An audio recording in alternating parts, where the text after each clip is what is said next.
Materi berikut ini tentang personality atau kepribadian.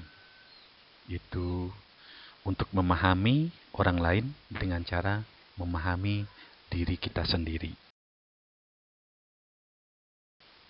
Nah, untuk mempelajari seluk-beluk tentang kepribadian seseorang, kita perlu berusaha untuk memahami diri kita sendiri terlebih dahulu. Tahu dari apa kita dibuat. Tahu siapa diri kita yang sesungguhnya. Tahu mengapa kita melakukan apa yang kita lakukan. Tahu kekuatan kita dan bagaimana cara meningkatkannya. Dan yang penting lagi, tahu kelemahan kita dan bagaimana cara mengatasinya.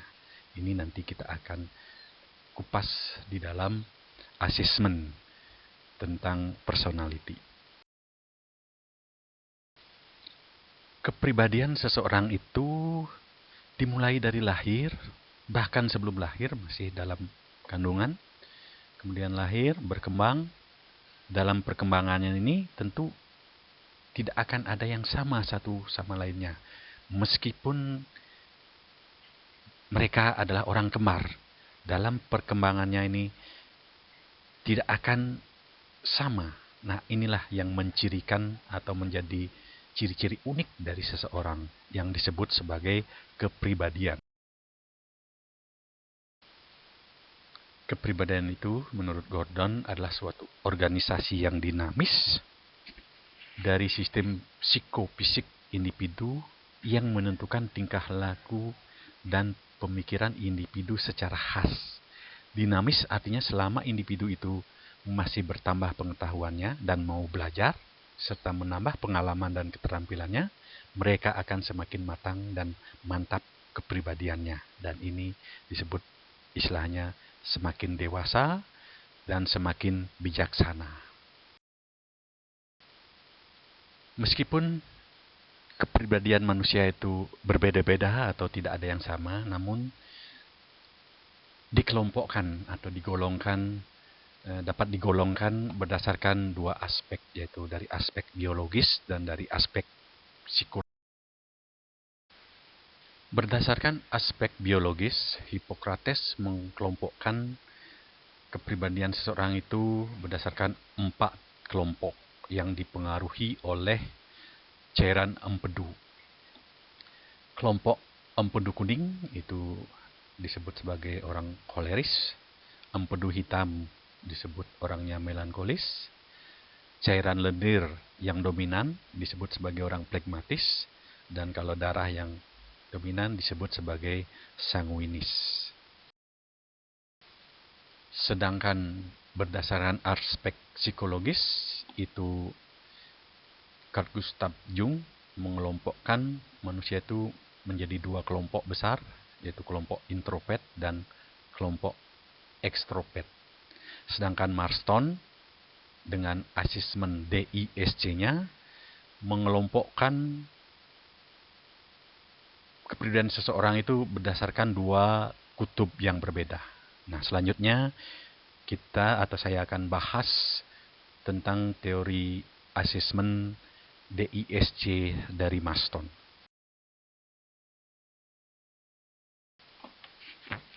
Di dalam asesmen DISC ini, Marston mengelompokkan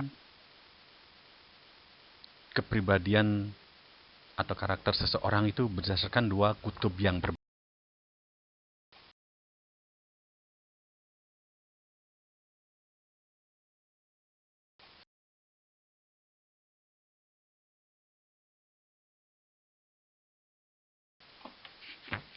Di dalam asesmen DISC ini, Marston mengelompokkan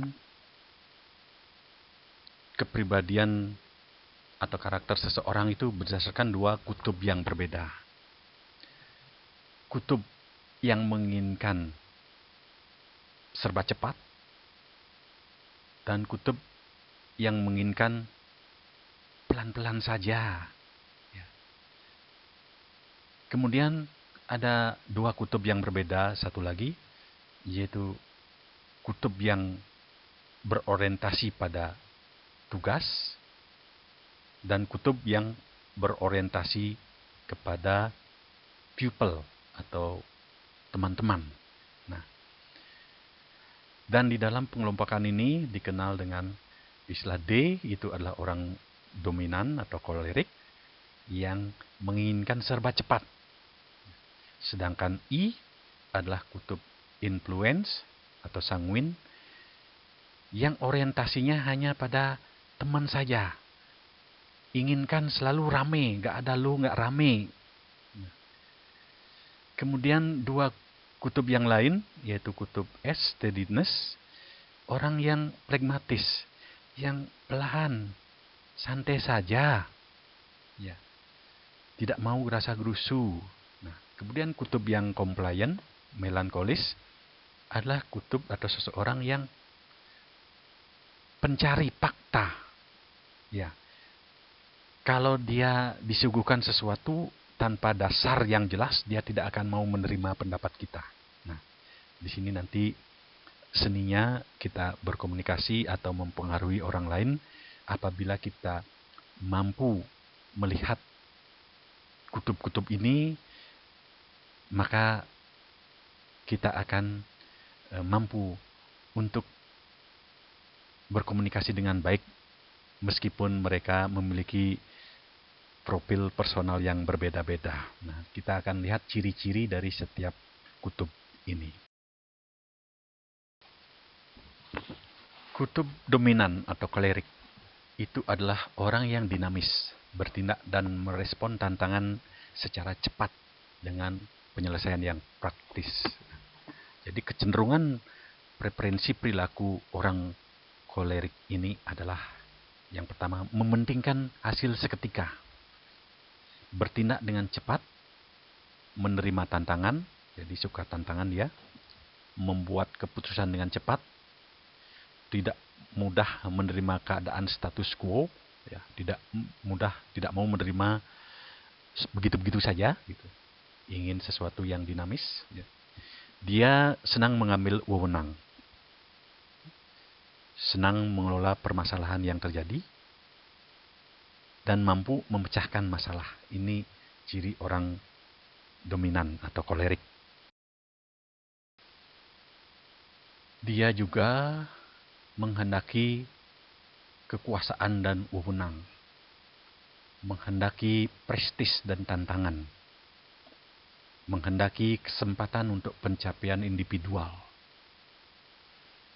Jadi cenderung ingin individualistis, ya, lingkup tugas yang luas dan variatif, tidak mau yang begitu-begitu saja, tetapi yang luas. Dia juga menghendaki kesempatan untuk maju dan belajar. Nah, ini semangatnya yang luar biasa. Bebas dari pengawasan langsung dan kontrol. Jadi dia tidak mau bekerja di bawah perintah. Jadi dia inginnya justru dia yang memerintah. Dan dia juga menghendaki kebebasan untuk mencoba hal dan aktivitas baru. Dan gaya bicara orang kolerik ini adalah langsung dan berbicara secara cepat. Ya. Jadi kalau menghadapi orang seperti ini, jangan lembek, jangan pelan. Cepat sediakan informasi apa yang dia butuhkan, sediakan dengan cepat, berbicara to the point saja, jangan bertele-tele. Nah, jadi lakukan hubungan atau pertemuan yang singkat, langsung. Tanyakan apa, bukan bagaimana. Sarankan kepadanya cara untuk mencapai hasil, serta bagaimana suatu masalah dapat dipertanggungjawabkan. Ketika menyetujui atas pendapat dengan individu ini, setuju dengan fakta dan idenya, daripada setuju kepada orangnya atau personalnya. Jadi yang dia ingin diapresiasi adalah idenya, bukan dirinya. Hindari berangan-angan, terlalu beramah tamah, menghabiskan banyak waktu hanya untuk bersosialisasi, ngobrol sana, ngobrol ini, ngobrol itu, dia nggak suka. Dan hindari mengulang-ulangi perkataan Anda, dia tidak suka, ingin to the point saja. Kalau sudah dia pahami, sudah selesai, jangan diulang-ulangi lagi. Nah, jika berkomunikasi dan berhubungan secara efektif, berusaha untuk mencapai tingkat saling menghargai dan bekerja sama untuk menghindari konflik. Jadi hargai dia untuk menghindari konflik. Jangan dilawan. Sedangkan orang influence atau sanguin, seorang yang tipe sanguin lebih menyukai terlibat dengan orang lain, mengeluarkan banyak ide baik ke dalam maupun keluar kelompok dan membuat lingkungan sekitar menjadi lebih meriah. Sukar berbicara, bahkan mendominasi pembicaraan. Kalau di iklan di TV, nggak ada lu, nggak rame gitu. Nah, jadi seorang sanguin ini kecenderungan memiliki preferensi berhubungan dengan orang lain. Jadi selalu pingin ketemu teman seperti itu. Sehingga dia lebih senang mobiling, lebih senang keliling-keliling. Nah, ini juga nanti bisa kekuatannya dia adalah nanti dalam menjalankan profesi ini enaknya sebagai marketing karena ingin banyak ketemu orang seperti itu. Menciptakan citra yang menyenangkan, dia selalu ingin. Atau ini mungkin cocok juga politikus seperti itu, ya. Berbicaranya lancar, menciptakan lingkungan yang mendukung, menularkan antusiasme, menghibur orang lain, melihat orang dan situasi secara optimis, berpartisipasi dalam kelompok. Jadi pinginnya suasana yang ramai seperti itu. Dan orang yang karakter influence ini menghendaki popularitas dan pengakuan sosial. Jadi kalau berbicara atau ketemu dengan orang yang tipe influencer sanguin ini, berilah banyak pujian, maka dia akan senang. Seperti tadi, manusia itu kalau sudah disenangkan, wah luar biasa. Ya. Menghendaki pengakuan dan kemampuannya, puji-puji dia. Dia inginkan pujian, ingin kebebasan di dalam berekspresi, ya jangan dibatasi. Ya.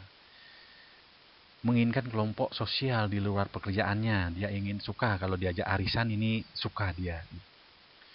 Menghendaki hubungan yang demokratis, jadi bebas berbicara seperti itu. Kebebasan dari kendari dan detail, jadi jangan tidak ngomongnya tidak berdasarkan teori, tidak, pokoknya yang penting demokratis seperti itu. Dia juga menghendaki untuk menjelaskan ide dan maksudnya. Dia cocok menjadi pembinaan dan konseling, ya. Lingkungan kerja yang menyenangkan, itu yang dia hendaki. Kalau dilihat dari gaya bicaranya, menggunakan verbal, pembicara yang inspiratif dan banyak mengelaborasi pembicaraan-pembicaraannya dengan pengalaman-pengalaman pribadinya.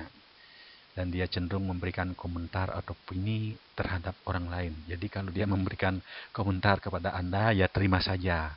Dan sampaikan pujian bahwa komentarnya bagus dan kita akan pertimbangkan untuk dilaksanakan seperti itu. Maka saya yakin dia akan senang dengan Anda. Kalau Anda ketemu dengan orang seperti ini, Anda lontarkan banyak pujian, maka dia akan sangat senang dan bahkan menjadi pelanggan Anda yang loyal nantinya. Nah, kelemahannya dia kurang dapat mendengarkan dengan baik karena dia lebih suka berbicara daripada mendengarkan. Ya. Dan kurang peka terhadap perubahan nada di dalam suatu pembicaraan. Kalau misalnya nada orang lain yang misalnya mulai jenuh atau kesal dengan omongannya dia tidak memahami itu. Pokoknya dia bicara saja. Gitu. Dalam berkomunikasi dengan orang tipe influen atau sanguin ini berupaya untuk menjalin hubungan yang informal. Ya jangan terlalu formal. Ya dengan hormat, yang terhormat, dia tidak suka. Pokoknya santai. Diskusi terbuka, bertukar pikiran di dalam kegiatan sosial dan di dalam lingkungan yang terbuka. Menciptakan kesempatan untuk berbagi pengalaman, cerita, dan ide secara antusias. Sediakan arahan untuk menjaga orang tipe ini agar tetap pada jalur yang benar dengan waktu yang telah ditetapkan. Karena dia sering suka lupa waktu.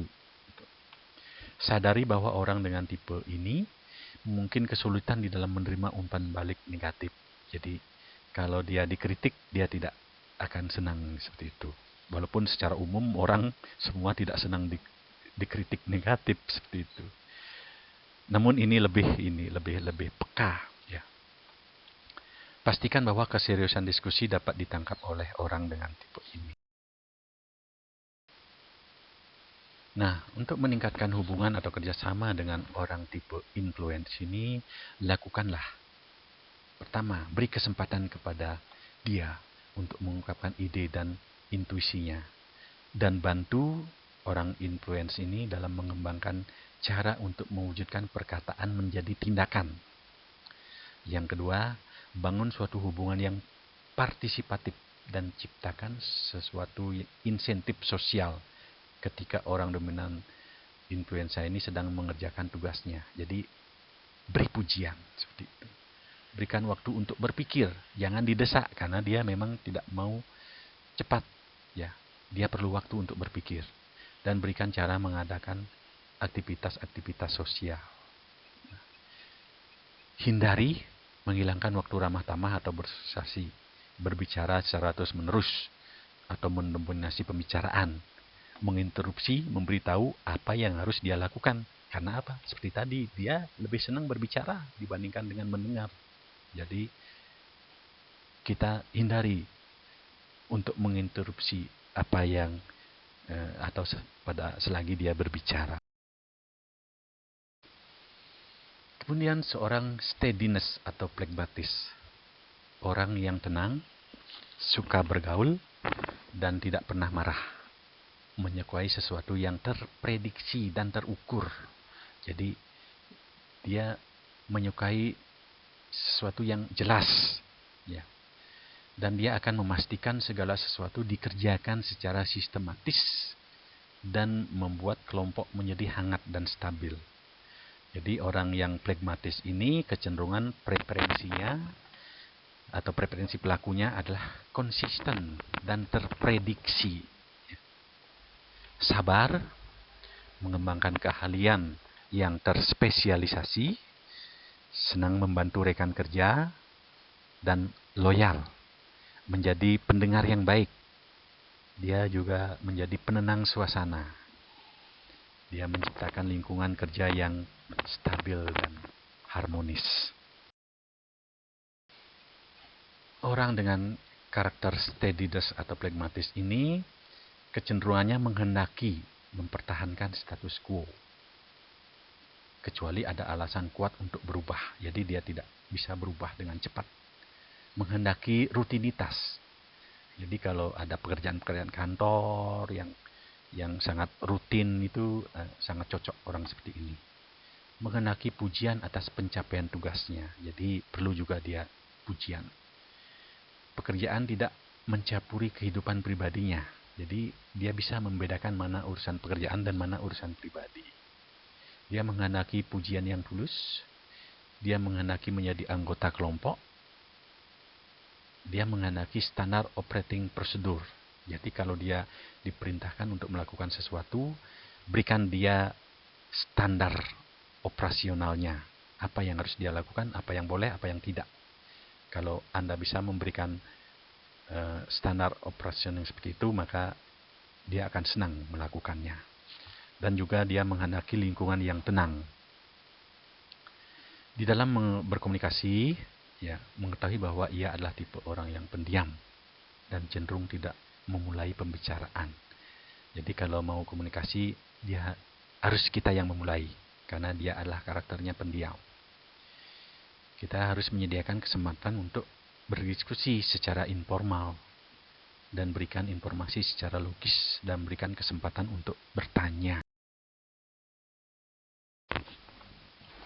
Dalam meningkatkan hubungan atau bekerja sama dengan seorang phlegmatis atau steadiness, lakukanlah pertama, ciptakan lingkungan yang menyenangkan dan penuh dengan dukungan. Ungkapkan minat yang tulus kepada individu tersebut sebagai pribadi, bukan atas nama pekerjaan. Nah, sediakan individu tersebut klarifikasi dari tugas-tugasnya dan jawaban kepada pertanyaan bagaimana yang diajukannya. Sabar ketika menggambarkan atau mendeskripsikan tujuan untuk individu S ini, karena memang lamban, ya, harus pelan, harus santai. Berikutnya jelaskan perubahan atau ide-ide yang baru dengan cara yang tidak mengancam dan berikan waktu untuk menyesuaikannya. Jadi saat ini misalnya diberikan tugas A, jangan tiba-tiba ganti dengan tugas yang lain. Ya, jadi berikan waktu untuk menyesuaikan diri. Hindari terlalu menuntut. atau terlalu agresif di dalam berkomunikasi dengannya, dan jangan terlalu konfrontatif di dalam berteman. Jadi jangan dikejar aja terus, wah nih, selesaikan ini, selesaikan itu. Tidak bisa, dia harus satu-satu. Selesai tugas satu, berikan tugas dua. Selesai tugas dua, berikan tugas tiga. Jangan sekaligus, ini satu, dua, tiga, ini harus semua selesai bareng. Tidak bisa. Ya. Ini orang komplain atau melankolis. Seorang yang memiliki sifat analitis, mengorbankan diri, bertalenta, dan menghendaki kesempurnaan hasil. Menyukai pendekatan yang prosedural dan teratur. Akan memastikan bahwa kunci-kunci pokok terpenuhi dan sangat perhatian terhadap kualitas hasil pekerjaannya. Nah, ini orang yang selalu menginginkan hasil yang sempurna. Ya. Nah, karena ingin hasil yang sempurna, maka dia akan cenderung untuk selalu mengkoreksi, baik terhadap pekerjaan dirinya maupun pekerjaan orang lain, karena dia ingin hasil kerjaan itu adalah sempurna, dan selalu ingin yang prosedural, atau istilahnya harus ada dasar teorinya. Dia tidak akan mau mengerjakan sesuatu kalau itu tidak ada aturannya, tidak ada dasar yang kuat untuk dia mengerjakannya. Dan nah, seorang komplain itu cenderung menghendaki kejelasan dari kinerja yang diharapkannya, menghargai kualitas dan ketepatan, tertutup, dan menyukai suasana yang formal. Nah, disinilah yang saya sampaikan di awal itu, kenapa ada orang yang senang menyendiri. Nah, kalau yang ada yang seperti itu, berarti dia tipenya adalah tipe komplain. Dia senang menyendiri, senang dengan fakta-fakta, senang dengan detil-detil, dan dia senang suasana yang formal, senang kesempatan untuk memperlihatkan keahliannya. Jadi kalau dia disuruh untuk memaparkan atau presentasi apa yang dia kerjakan, dia akan sangat senang. Mengendalikan faktor-faktor yang dapat mempengaruhi kinerja mereka, kesempatan untuk bertanya mengapa, menghendaki pengakuan akan keterampilan dan pencapaiannya yang unik. Dan gaya bicaranya cenderung bertanya daripada membuat pernyataan. Jadi kalau ada sesuatu yang tidak sesuai dengan fakta, dia akan cenderung mempertanyakannya. Itu dia juga cenderung menjadi pengamat dan lebih menyukai diam. Sangat berhati-hati ketika hendak mengungkapkan reaksi pribadinya. Di sini terkesan seolah-olah dingin seperti itu. Orang komplain akan cenderung mendengarkan dan bertanya terhadap apa saja yang pembicara katakan, dingin dan tidak akan mengungkapkan apa-apa dari bahasa tubuhnya. Akan membuang semua informasi yang disampaikan kepadanya jika faktanya tidak tepat. Nah, ini hati-hati kalau mau bicara dengan atau menghadapi klien atau pasien orang tipe komplain. Anda harus sampaikan fakta dengan tepat, jangan mengira-ngira. Apalagi dalam memberikan layanan konseling itu, Anda garuk-garuk kepala, menyampaikan dalam bahasa yang banyak apa ya gitu. Nah, itu orang-orang seperti ini tidak akan suka seperti itu. Nah, kalau Anda agak ragu untuk menyampaikan, lebih baik Anda sodorkan fakta berupa buku. Misalnya ISO, sodorkan ISO-nya. Ini faktanya, baca sendiri, dan dia akan lebih menerima hal seperti itu daripada Anda menyampaikan dengan penuh keraguan. Lebih baik sodorkan fakta atau informasi secara tertulis. Kemudian dalam berkomunikasi, lakukan komunikasi secara formal dan dalam konteks bisnis. Hindarkan rujukan personal. Nah, jadi harus agak formal ya. Berbeda dengan orang tipe influence seperti tadi. Di awal tegaskan tujuan pembicaraan dan bicarakan secara logis dan sistematik. Hati-hati, kemungkinan orang dengan tipe compliant ini kesulitan untuk menerima informasi yang bertentangan dengan pemikirannya. Jadi kalau menurut dia idenya tidak cocok, logikanya tidak masuk akal, dia akan tidak mau terima saran Anda. Nah, kemudian perhatikan poin-poin ketidaksetujuan atau perbedaan pendapat yang dia sampaikan. Di mananya tidak setuju. Nah, kemudian siap apabila ia bertanya informasi sebanyak mungkin. Nah, dia memang senang bertanya. Ya. Karena apa? Bukan bertanya untuk menguji. Karena apa? Karena dia ingin mendapatkan faktanya. Ya. Kalau Anda berhadapan seperti itu, ya seperti tadi, sodorkan buku-buku referensi yang ada di apotik atau di sarana pelayanan kefarmasian lainnya. Segera jawab pertanyaan. Jangan menunda. Berikan informasi secara spesifik dan tidak tampak membela diri. Ya. Jangan Anda yang merasa bahwa Anda yang benar atau Anda menghindari membela diri. Oh, itu kan bukan saya yang melakukannya. Nah, dia tidak mau seperti itu. Kemudian dalam meningkatkan hubungan dengan orang komplain, lakukan dukung pernyataan dan ide dengan data-data yang akurat. Jadi dukung dengan data, bukan dengan pendapat pribadi, ya, tapi dukung dengan data. Ketika setuju, sebutkan secara spesifik di bagian mana Anda sependapat dengannya.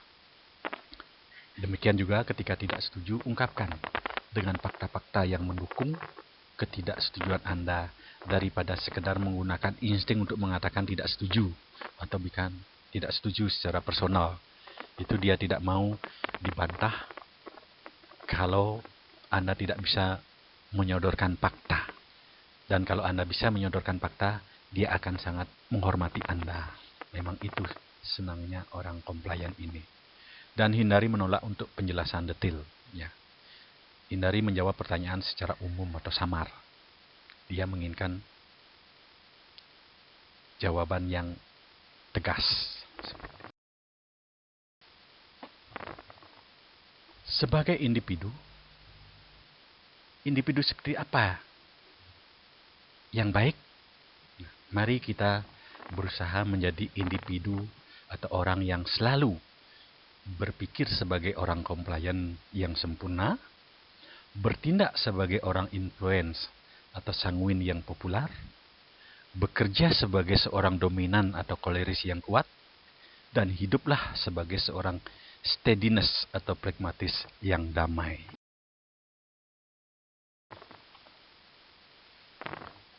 Dari penjelasan tipe-tipe kepribadian tadi, atau kelompok-kelompok pribadi tadi, Anda sudah bisa membayangkan diri Anda, di manakah posisi Anda, atau bagaimanakah tipe kepribadian Anda. Tetapi jika ingin lebih detail seperti apa kepribadian Anda dapat melakukan asesmen atau melakukan tes kepribadian di aplikasi Klik Kampus ini. Silakan install aplikasinya dan lakukan cek sekarang juga.